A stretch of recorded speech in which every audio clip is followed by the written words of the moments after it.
On today's episode, we are going to be doing something truly special. We are going to be making a giant star that not only represents our wishes and dreams, but also the light that we all carry within us. Today, as we make this star, I'm also going to be sharing my story of my time on HGTV Design Star. It's a story of highs and lows, and ultimately how I found my true path. By the end, I want you to see that even when life dims your light, that you can shine brighter. But before we get into that story, let's dive into the DIY. We are starting this project late at night because I need it to be dark, and you're about to see why. This is going to be such a fun project. We are going to be building a giant star marquee, and I just thought this would be fun. This would be great for a wedding. It's going to be great for Christmas time, but more importantly, it's going to serve as a really good reminder to us all. We've got 2 4x8 foot sheets of plywood, and here we go. Okay, so I have a projector attached to my computer, and we are just projecting our star onto here. We're going to be taking a Sharpie and tracing the outside edges and the inside edges, and then that is going to be our cut line for our jigsaw, and I'm so excited. Let's get started.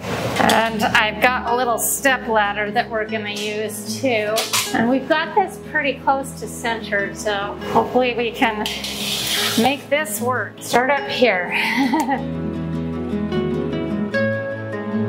I had a little oopsie that I'll show you in a second, and it doesn't matter because we're going to be painting, so if you make a mistake, just try to fix it, and then we're going to be sanding things down and painting it, so just do the best that you can.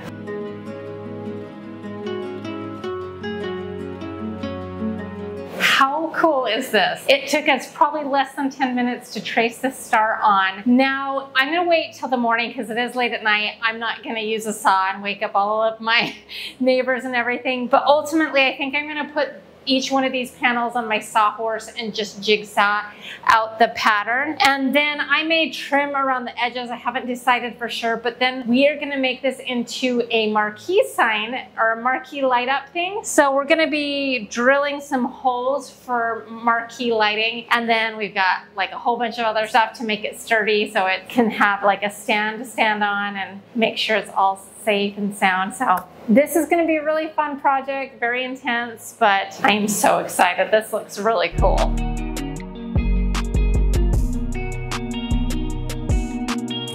This is a good method that we can do to straighten things up a bit. Just imagine the possibilities with this idea and this technique. I once did a huge damask mural on my walls. It's helpful with art items. This is helpful with like wall murals and all of that. And surprisingly, the projector is affordable, and on top of it, you can use it to watch movies on. So like, it's win-win-win.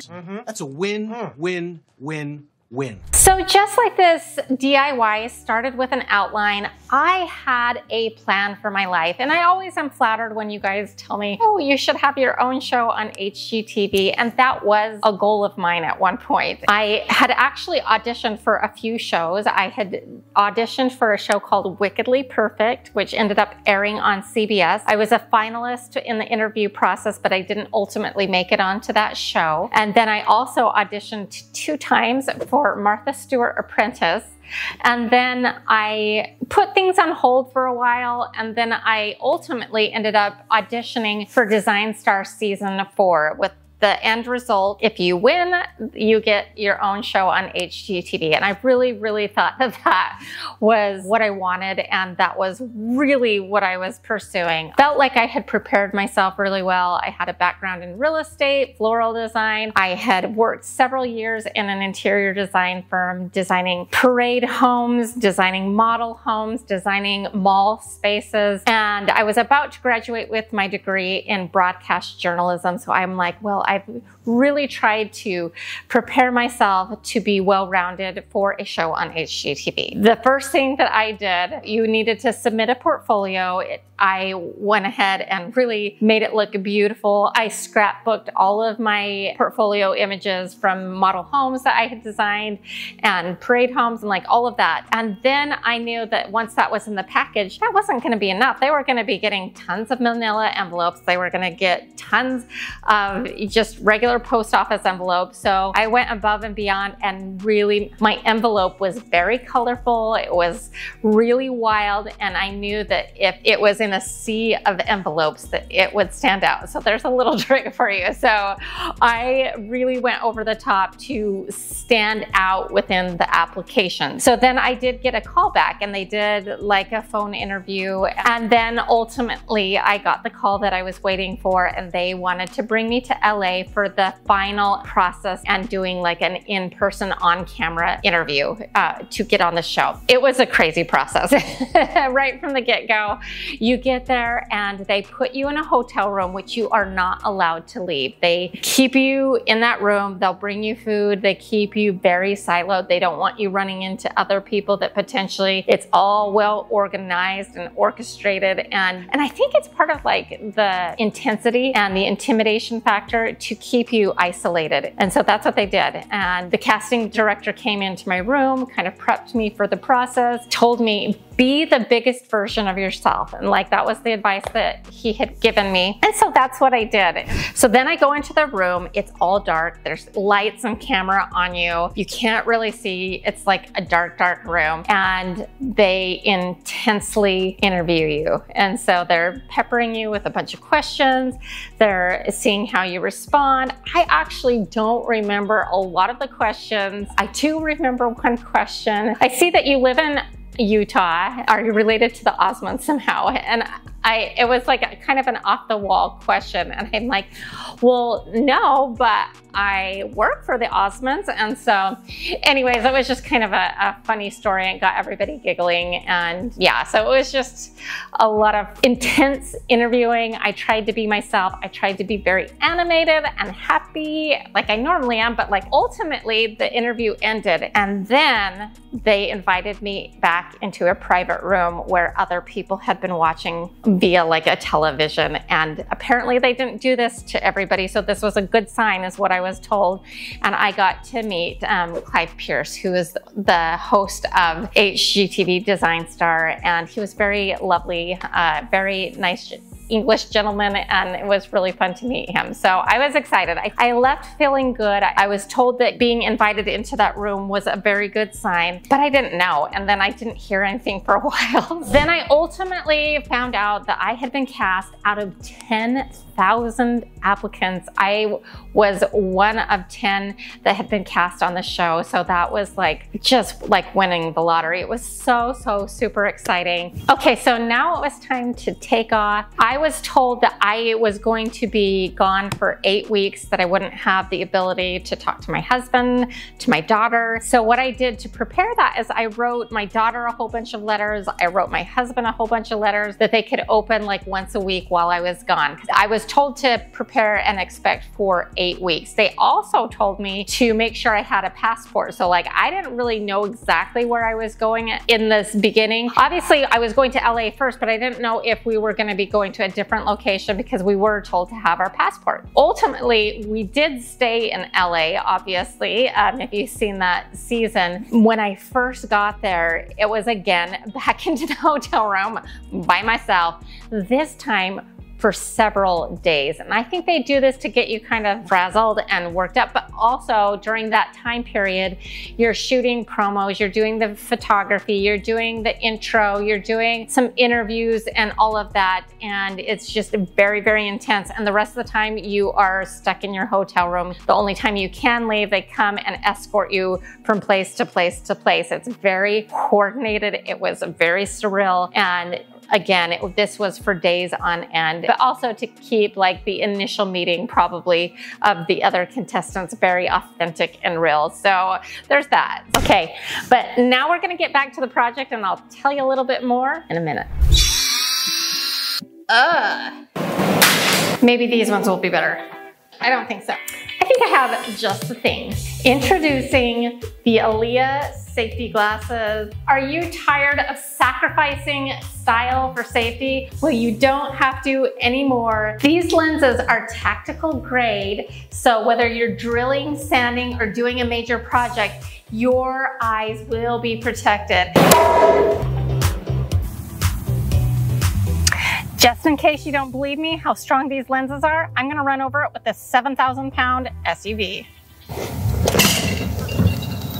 In short, don't run over your safety glasses, but if you do, the lenses will be just fine. I have been wearing these safety glasses for 1.5 years. They are so amazing, and blue light, tactical grade. These are really high quality safety glasses and pretty cute to boot. Your safety glasses will come in a beautiful blue box, and what girl doesn't want something in a pretty blue box? Inside the box comes this microfiber cloth that you can clean them with and keep them protected in as well. Not only will they be protected while you're doing your projects, but even when you're scrolling your feed, because these lenses are also blue light filtering lenses. And ooh, who's this design to the nines? I think I need to follow her. But in all seriousness, I really wanted to present something that was stylish, so you felt like you were wearing just really cute glasses, but they were keeping your eyes safe while you're doing your projects. So sand, saw, and nail away, because your eyes will be safe.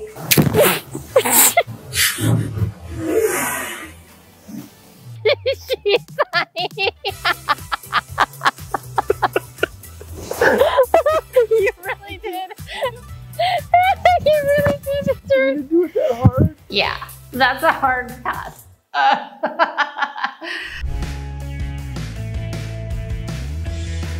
Okay, it's the next morning and we are gonna go ahead and jigsaw our giant star out. Now, I love to use a cordless jigsaw because it felt like whenever I used a regular jigsaw, the cord was always in the way. You had to move it around constantly. And so I switched to a cordless one and it's so much better. I'm testing out a few different kinds, doing research for hopefully one of our upcoming power tools for Aaliyah. And speaking of which, our safety glasses are now released. Super, super cute. Okay, we're gonna try to keep things as straight as possible, but we will probably be using a sander.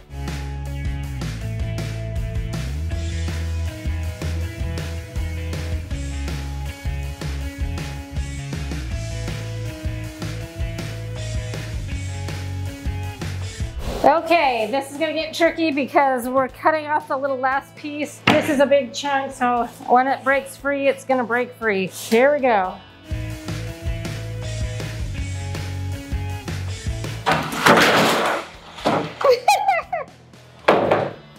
Well, that was interesting, but we protected the star. All right, everything came tumbling down, but our star is intact, and that is a really good metaphor. Okay, we're gonna keep the pieces that are still useful to us and get rid of the ones that aren't. Just get rid of them, you know what I mean? Okay, side number 2, here we go. We don't want this to rip under the weight of the wood, so that's why I cut that little cut first.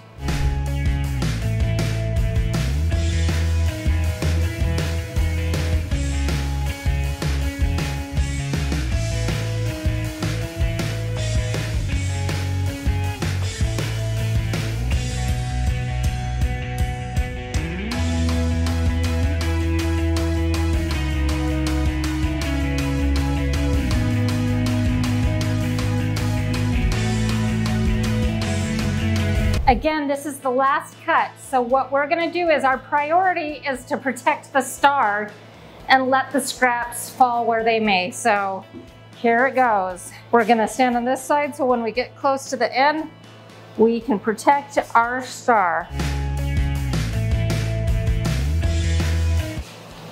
Protect the star. Nailed it. Okay, it is what it is. We saved the star, we're good. Okay, now it was time to begin. We had done all of the things and now it was the day, it was V-Day. And so I remember they took me from the hotel and they put me in an SUV. They blindfolded me, no clue where we were going, what was happening. But ultimately it was my turn and they pulled me up to this house. It was beautiful. It was very contemporary, very modern, and they said, go in. And so I did that. Now, come to find out later, this house was formerly owned by a bunch of celebrities, including Marilyn Monroe. You might recognize it if you've seen this Miley Cyrus music video, I Can Buy Myself Flowers, or whatever it's called. I'm not the biggest Miley Cyrus fan, but I did notice that in that music video, that was actually the house. It was crazy. So we were going to be staying in this house in like Malibu or wherever it was, I don't know. And it was gorgeous. It was so beautiful. And walking in, it was very surreal. I think there was 2 people already there, Jason Champion and Tashika Morgan, and it was really nice meeting them. And then one by one, they brought in all of the other contestants. Everybody was very nice. And it was just like we were all thrown into this situation together, and it was on. It was really interesting because like everybody was so super nice, but also these people are you're competing with. I have a little different approach. I was probably a little less competitive than I should have been, but we'll get to that. So then what happened is then you disperse and you get to check out the house and kind of assess which room in the house that you wanted to do a makeover on. And so we toured it. It was like 2 or 3 bedrooms, a dining room and a living room. And one of those bedrooms was the master bedroom. And so there was 3 of us that had decided that was the room that we wanted to do. When we initially looked at it, 3 people, I'm like, this is great. It was a really big room. And I'm like, it really did need 3 people. Well, when it all shook out, the living room ended up being like a couple of feet bigger, not much, but like a couple of feet bigger square footage wise. And we needed to sacrifice one of the people. So, but he was moved into another room. So anyways, it just ended up being me and one other girl in charge of this massive room. It was like 600 square feet. Okay, so this is where we get into, is reality TV really real? So we'll put a pin in that for just a second. We're gonna get back to the DIY and then I'll tell you more. It's like I need a 3rd sawhorse. Nope, that is just not gonna work. Okay, basically we're taking 2 straps here and attaching them together so it's one giant star. If I put out my workbench, that might give some more support, so let's do that.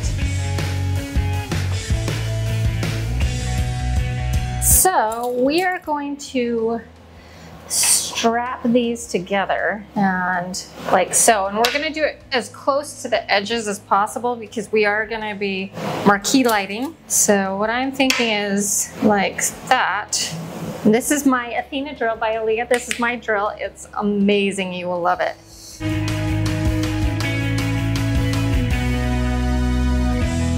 And so you can see how there's a little unevenness to here.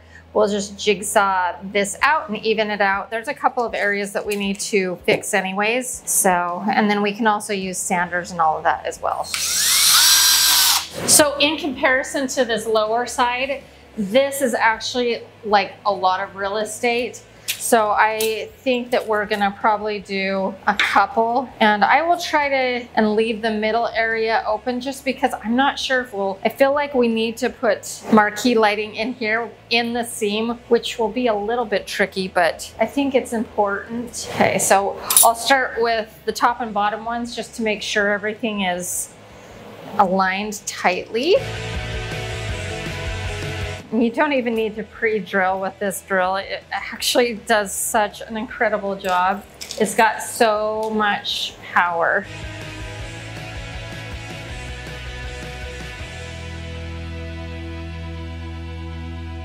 Okay, let's check this out and see how stable it fills. I think it's gonna be good. Okay. Now, if you were wanting to leave this together, I would suggest doing some wood glue, but where this is gonna be something that can be divided in half for storing later on, you might want to just do it this way. And after we figure out where we want all of the marquee holes, I may even do like another strap here or here, just to make sure. But now we've got to even out some areas because this right here is a little wavy, and so I don't really like that. We're gonna just try to even it out. Also in these seams, once we match them up, there's a little bit of unevenness. That one I think could be sanded out, but this one I think needs a little bit of jigsawing to make it work.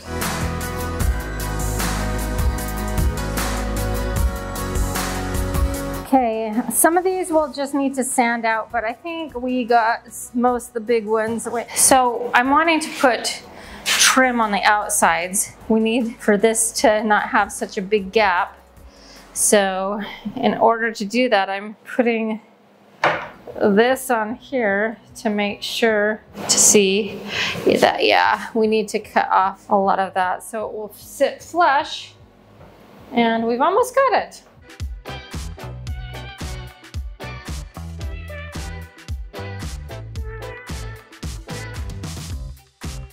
Okay, so now I want to add some dimension to this star, and I have some pre-primed 1x4s that I would like to use. I have like 3 3/4 of a one. I don't think that that's gonna be quite enough for what I need to get accomplished, but we're gonna take it as far as we can. I also would really love to do it on the interior of the star so it really has that marquee effect. That's gonna be a little bit more tricky, but we'll just draw them on and that should make it a little bit easier.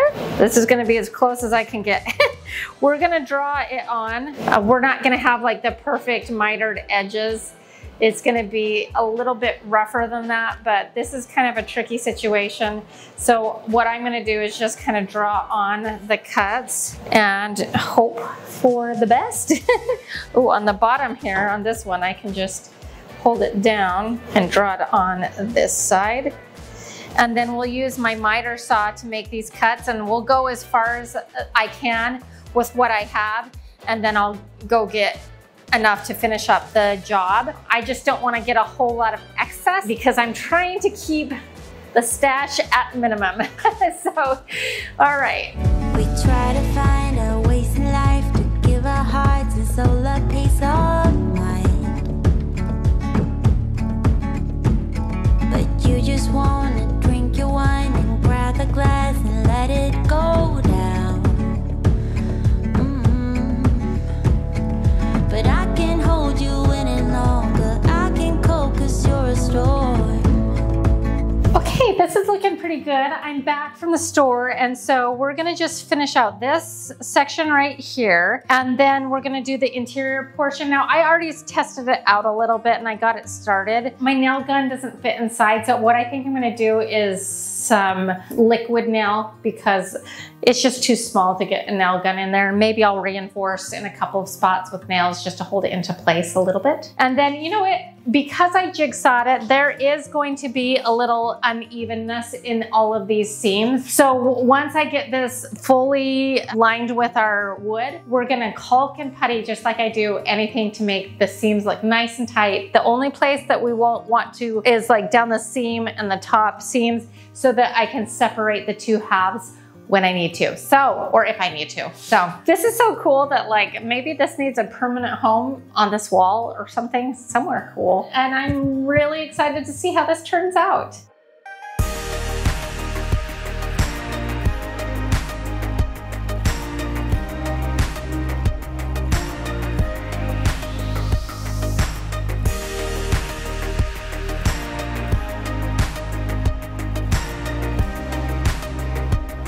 Okay, we're finished with all of the nailing and cutting and all of that. Not drilling the holes and everything, but the one thing with cutting with a jigsaw, you're never gonna get like a super, well, I'll never say never, but you know, probably. You're usually gonna have some variation on the line. It's not super straight, but that is no matter because that is what putty and caulking is for. So we're gonna go ahead and putty all of the nail holes, and then we're gonna caulk all of the seams, and it will look amazing. And so take a baby wipe when you put on your putty for the nail holes. You just put that on, take a baby wipe, and then you don't even have to sand later. That's a really good hack that I recently learned. It's life-changing.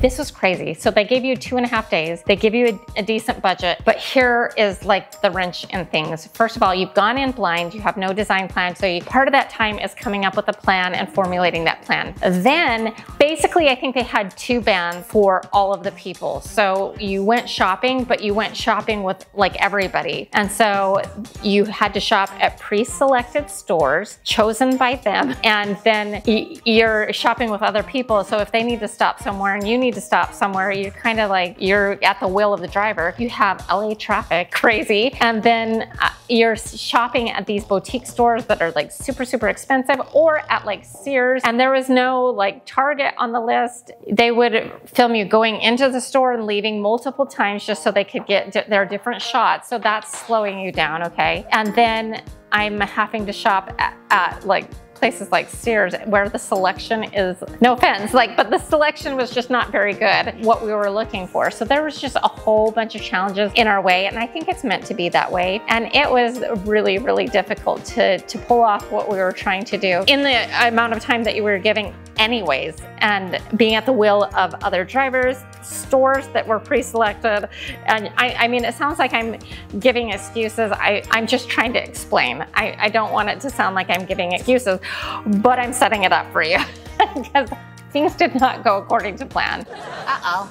All right, so this is kind of a long story, so I'm gonna try to like sum it up briefly, but there was a few things. During this whole process of trying to design and decorate, you're getting peppered with questions by the producers. They're really trying to needle you and get you to say bad things about other contestants, and I wasn't falling for that. And I think that was frustrating to them because I could see what they were trying to do. Well, actually, multiple times they asked several questions that were kind of catty and trying to elicit like a mean reaction about another contestant, and I would be like, I think they're great. You know, I was just like not buying into it. It was just not me, and I could tell, ooh, they're looking for drama, and I just want to be everybody's cheerleader, and I was probably not cut out for this kind of a situation to begin with. Anyways, the long story short is, ran out of time. The money didn't go as far as I wanted it to, especially considering where we were able to shop, and the end result was just disastrous. It was not finished. It was not anything I was proud of. I would never in a million years have left it like that. But I was out of time, and I was like, it is what it is. I would have, and I did, like sacrifice life and limb to get things done. So during this whole process, like because of the like tight time frame and just all of the other things that were, you know, taking time, reshooting this and that, getting pulled out for interviews with the producers, and like waiting on other people to shop at their stores, waiting on car and traffic and all of this, I felt like such an immense pressure to just do everything I could to get this done. Hindsight being 2020, I probably wouldn't have done the same thing, but in the moment, it seemed like a good idea. I didn't drink, I didn't eat, I did not take care of myself, and I was going up and down ladders. I was hurting. I put in like grueling days, just like I did in Arizona, but in Arizona, I had learned my lesson, and I took a little bit better care of myself under those intense circumstances. But I basically like sacrificed life and limb to ultimately achieve my dream, because I really, really, really wanted it. I ended up getting sick, and my body just couldn't take anymore. I was dehydrated, physical pain because of just the amount of stress and physical labor I was trying to get this room done, and it was not good. So I got sick. That probably didn't look very good. On top of the fact that my room didn't turn out good, I couldn't physically do what I was trying to do. Had I drank water, ate, nourished my body, I think it would have gone a little bit different. But anyways, either way, my room was just a disaster. Was not proud of it. I was super embarrassed. And I'm like, oh great, now I have to go in front of the judges with how terrible this room turned out, because ultimately I didn't have enough time or like the flexibility to do it in the way that I would have done it if I knew I had this limited amount of time. Basically, you are set up for failure. And hindsight being 2020, I probably would have picked a small room that I knew I could get done in those crazy circumstances, but I didn't know what I was getting myself into. So with that being said, let's go check in on the DIY. It's the next morning and I cannot believe every time I use caulk and putty, it's just amazing that the power that has, because it went from looking kind of to really, really polished, especially by the time we get to painting it, it will look fantastic. I'm super excited with how it's going. Obviously, we've still got the seam here and the seam up here, but we do need to have the ability to split this if we want to store it in a smaller capacity. Maybe we want to store it like this and that doesn't matter. If that doesn't matter, then I would like putty and caulk that seam if you want to store it like this. But for me, I want the ability to take it apart and make it in half if I want to. So what we're about to do now is I ordered some like outdoor cafe lighting with like a light bulb that looks like that, okay? And actually this is helpful that the light bulbs have already not been installed.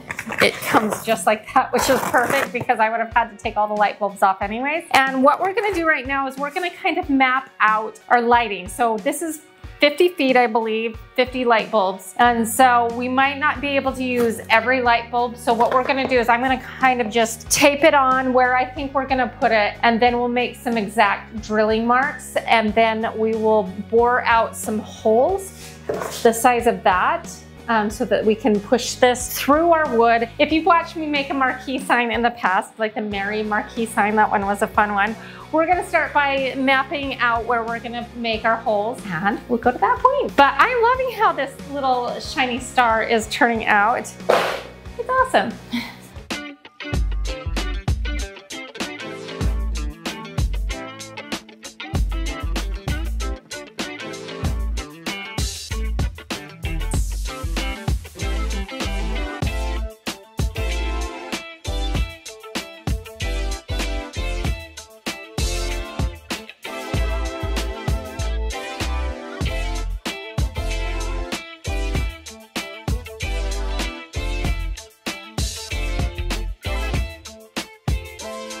Now it's time to face the music. So we had to go to the judges, and I was humiliated even going there. I'm like, this is not gonna go well. You know, I knew for a fact that it was either gonna be myself or the other girl that got sent home, because everybody else's result presentable or really good. So I knew going into it, it was not gonna be fun. It was not gonna be enjoyable, and I was not proud of what I had done. I was proud of like all the effort that I put into it. They put you in a green room, and then they pull you all down into this like very intense judging environment, and like room by room they called up the people. They would show the judges kind of the end result, the video, the footage that they got, and then you had to answer to the judges. And it became mine and Tashika's turn to go in front of the judges, and I was like dying. I'm like, oh, this is so embarrassing. But I'm like, you know what? These are people I've been watching forever. They're like super nice, friendly, you know, maybe it doesn't look good, but maybe they'll be kind. No. So I have to set this up. Like, this was definitely the time when, during American Idol, when like Simon Cowell was like mean Simon Cowell and not nice Simon Cowell that he is now. And so they really let me have it. And it was brutal. And it's not that I didn't think I deserved it, you know, because like I knew what the room looked like. I'm not oblivious to that fact, but I was really taken aback of how brutal they were. And you saw the night, like if you watched that episode, you saw the nice stuff. I don't think everything made it in there. It went on and on and on. And basically by the end of it, I had felt like I got cut off at the knees. I was embarrassed, humiliated, and they really could. Well, like one of the comments was like, you should be so ashamed. I think I said something to the effect of like, I'm just so embarrassed. And they were like, you should be. And I'm like, well, good, I am. And then comments like, you should be so ashamed of yourself. How would you explain yourself to a client that just be like, oh, sorry, I ran out of time? And I'm just sitting there going like, are you serious right now? If this was for a client, I would gone in prepared. I would have pre-ordered a whole bunch of stuff. I would have had it there waiting for me. I would have had my own car. I would have had my own crew team and all of that. And I have done this before. I have flown into an area and I had help. I had like everything in line. I had a design plan going into it and I wouldn't leave until the job is done. So for him to say that, I was like, that's crazy. Why would I ever have to explain to a client? I mean, I'm sorry. I would be way better prepared instead of just being thrown into a situation in which I have no control over. I would have never done that to a client. So that comment was to me unnecessary and just for like show. I don't know. And then some of the other comments were like brutal. This looks like a grade schooler did it. I mean, it was just really, really brutal. I purposely avoided watching this for like a long time because it was traumatizing.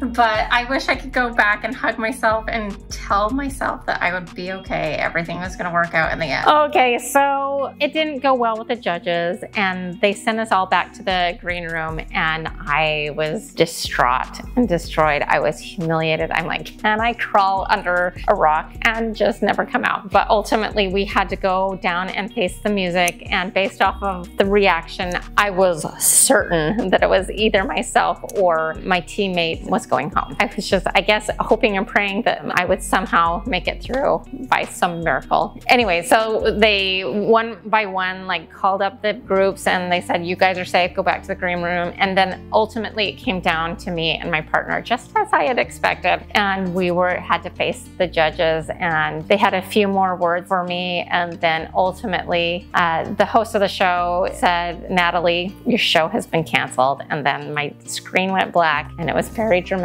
and I walked out and I felt really, really destroyed. And I was like, I just wish they could have seen like what I was capable of. I wish this was under normal circumstances, not this crazy circumstances that were like lab created. I left feeling pretty bad. And then they took me back to the hotel and I was like, am I literally gonna have to stay in this hotel for the next 7 weeks?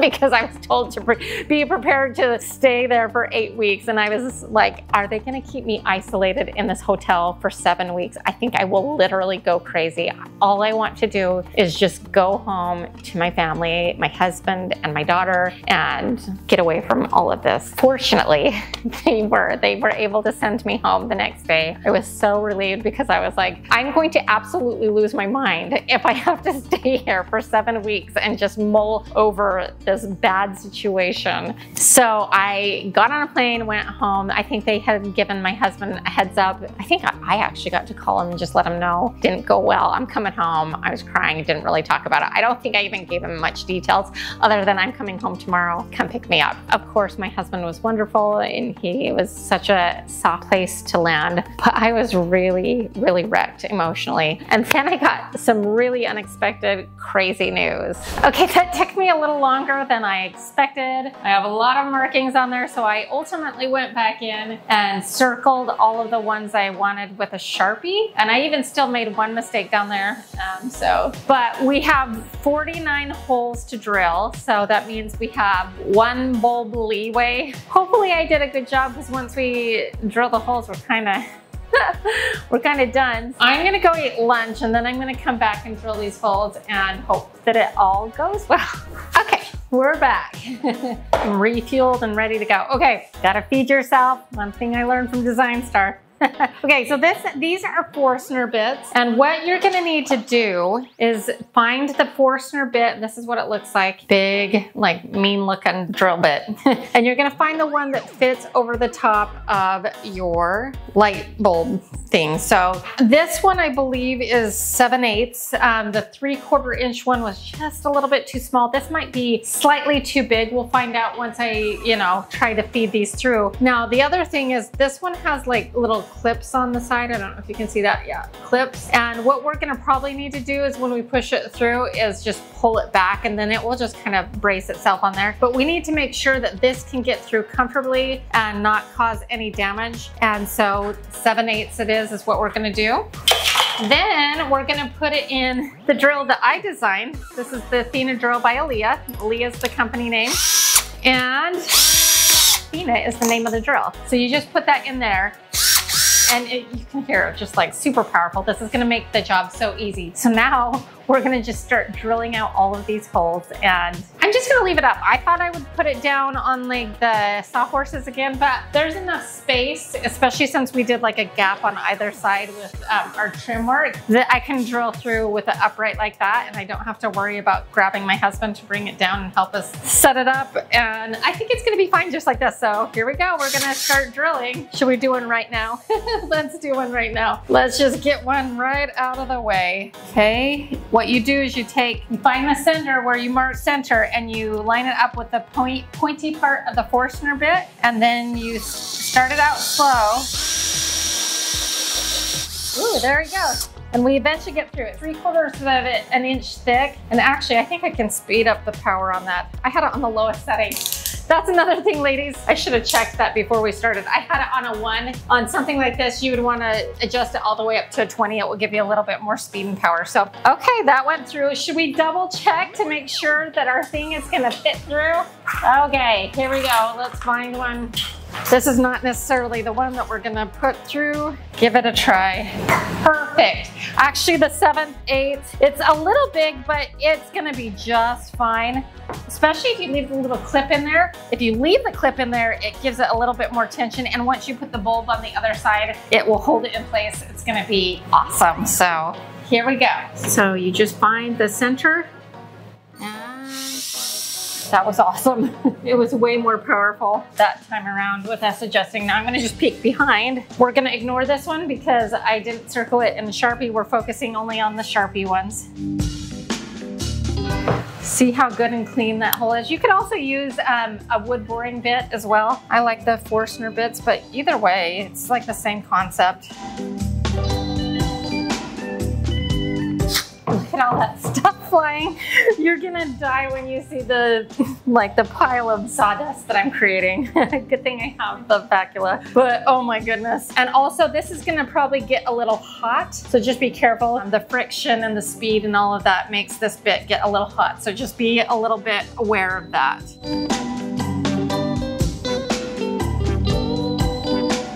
Nice. It's doing so good. We're making a mess though. That's okay, as long as we clean up after. If you can put your body weight into it, it does make it a lot easier. So yeah, the body weight is super duper helpful. So put your back into it. Yes, I'm wearing flip-flops right now, but we're not using saws or anything, so I'm okay. But if you were working with saws, make sure you wear some good shoes. But where I'm just drilling some holes, I felt fine doing that.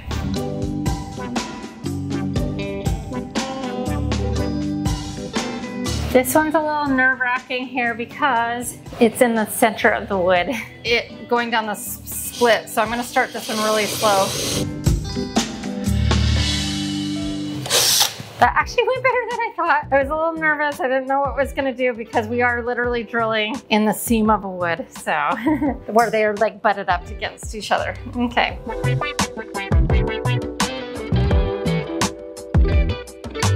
It's interesting because some spots are easier to get through than others. So there must be like heavier glue or like little knots inside the plywood that I'm not seeing. And because some go in super easy and some are a little more difficult. So just be aware of that too. Okay, I'm gonna put my body weight in this, and here we're gonna do another center one.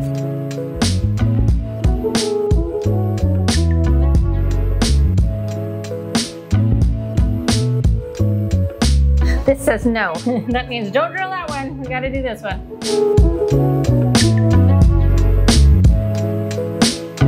My battery just died.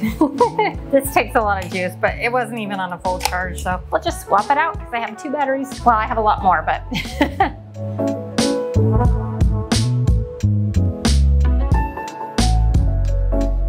Okay, I kind of hit one of the straps, but I actually got all the way through mostly. I think it will still fit, and if not, then I'll just adjust where the strap is on the back. It's like only like hitting in just a little bit. Whoopsie. We've got a huge mess from all of the drilling, but good thing I have Vacula. We're gonna use her to clean up the mess. Vacula in the corner, cleaning up the mess. Okay, so the exterior, like all of this trim is already pre-primed. So we are going to be priming just the plywood in the middle so we can paint the whole thing out and then install our lights. So this will be really, really good. So we'll just bust this project out. I dropped some paint. I always think that I'm not gonna get messy and then I do.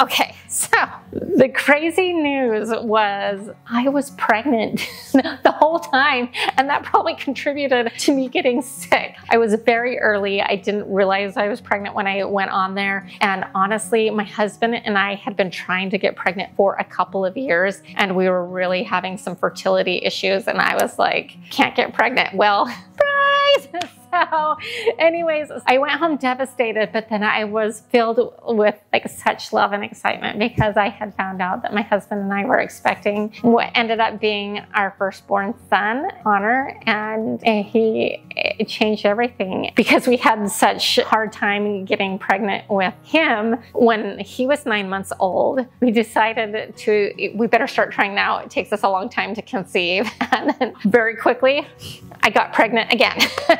So back to back, about 18 months apart, I had 2 little boys who were just amazing. Now, I poured all of my heart and soul into raising these little guys, and I put DIY and home decor on a hold by choice. Like my husband and I had always talked about the fact that when we had little ones, that while they were babies and before they got into school, that I was not going to work, that I was just going to focus on bringing up these little boys. During all of that, I was still struggling with some confidence issues when it came to DIY. I loved to do it, but I'm like, maybe I don't have any business doing any of this or sharing it with anybody. Maybe this is like God's way of saying, hold on, girl, that's not for you.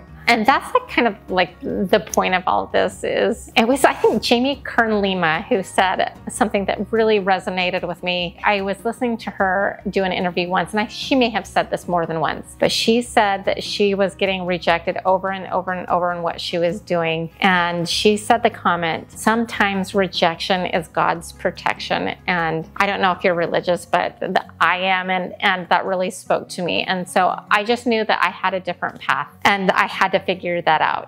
And so I was like, what is that? Then my boys got into school, but we lived out in kind of like the boondocks. This is when we were living in Maine, and it was like 30 minutes away from anything. And so we knew that our daughter had 2 more years of high school, and then we were really considering moving, and that ended up to obviously be Orlando, where we're at now. For those 2 years, I decided while my kids were at school that I would also go back to school. And so I ended up working on my graduate degree, and it went well. It was so good for me because I ended up graduating with a 4.0, and I don't share that to like be braggart or braggy, but honestly, I really needed that. I needed that boost of confidence that I could do something and be successful at it, and that really did boost me. And then I think this part of the story you've probably heard a little bit is how I got onto YouTube and why I started doing it. I had been, putting up videos that I thought people might find helpful over the years. I wasn't really doing it for any other reason than to share some of the projects that I was doing with anybody that it might be helpful with. And then I enjoyed doing that because it was kind of a form of what I had originally thought I wanted to do. And it was really, really great. And then when we moved, now we were going to be in a location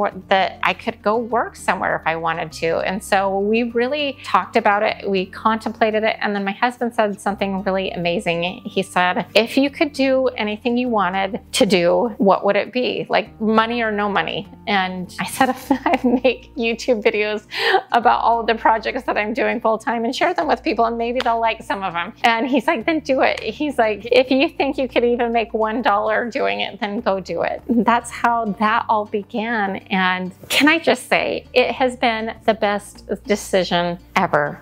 I think that sometimes our paths lead us in a different direction, and sometimes that direction is exactly where you need to be, because what has been so wonderful about this is the community that we have built together. And it has been so rewarding and so uplifting to have such a more personal connection with you that would have been different if I had been on HGTV. I feel we're close-knit, and I don't think that it would have been the same doing that on a major TV network.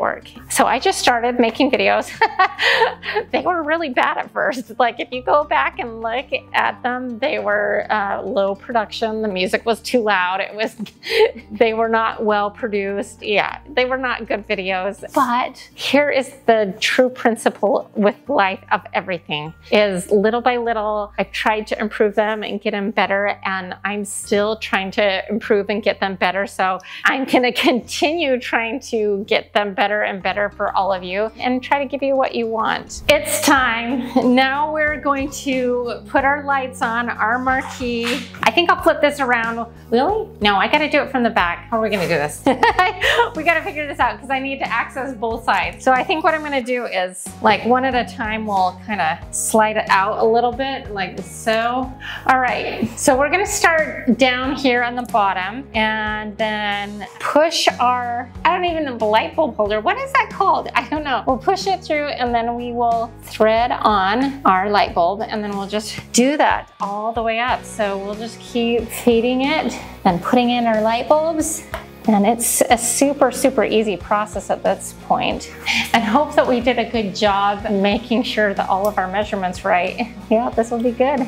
Fantasies I've got, fantasies that we're driving down the boulevard. You hold me close and all the scars are gone. I should say I don't look the So, kind of random, but I was on a trip a month or so ago and I was watching Disney movie Wish. And I was like, oh, I'll watch this little Disney movie while I'm flying. And I was so taken aback when it got to the kind of the culminating point of the video. And spoiler alert, if you haven't seen it, I'm gonna try to not give too much away, but basically the culminating moment was that all these people had given away their wishes and their dreams to this person who ended up being unworthy of those. They gave them away because they thought that they were going to be protected and that their hearts wouldn't be hurt if they didn't know what they were missing. And how that all came to, like, in the pinnacle moment, this guy ended up being kind of like a bad dude,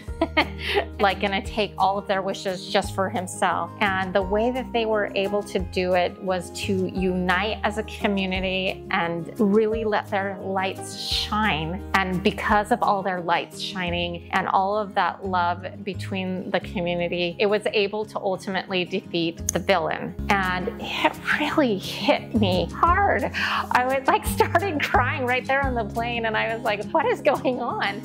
And ultimately, I think what it was is I got thinking about, like, how many times do we give away our hopes and our dreams to somebody unworthy of it? How many times do we quit on our dreams because somebody says we can't, somebody says we're not good enough? There's all these negative voices, and we give up on what we really want the most because we're listening to voices that are negative, that don't believe in us, and we give our wishes and dreams away. And like, that just really hit me. I was like, man. My father told me I was to be an influence for good. So my whole goal in creating this channel is to create a place where you can all thrive. I want to lift you, I want to elevate you, and I want you to see your potential. And with that being said, let's go out to the garage and see how our giant star turned out. Okay, so I'm obviously recording this after, like, the whole episode was recorded, but I thought this was so perfect to announce in this episode specifically. I'm going to be doing an in-person meetup with Lisa Birmingham. If you don't follow her channel, you should go check it out as well. She is my dear friend here, and she also does DIY and home decor content.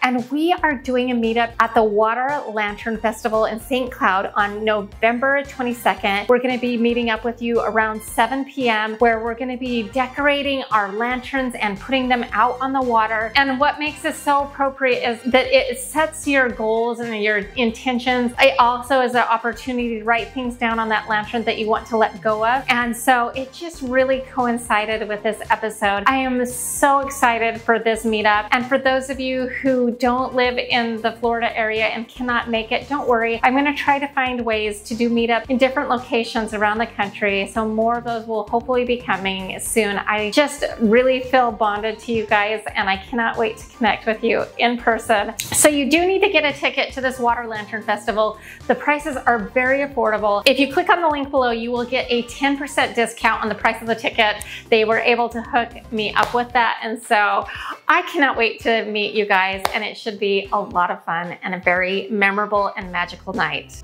All right, it's the moment of truth.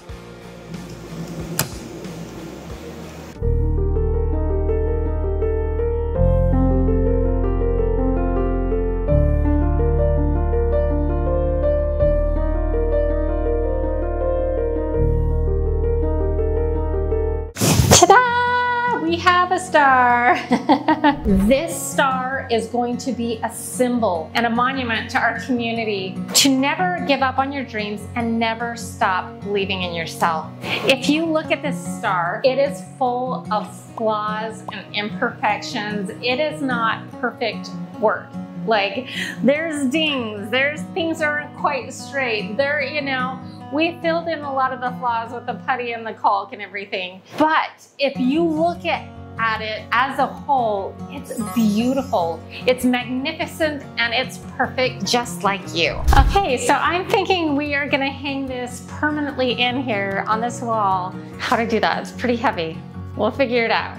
So after years of ending every episode with "you are more powerful than you know," which I truly, truly believe, I want to shake things up a little bit to remind you and myself to never give away your dreams to someone unworthy, and most importantly, to never let anyone dim your star. We'll see you next time. Bye.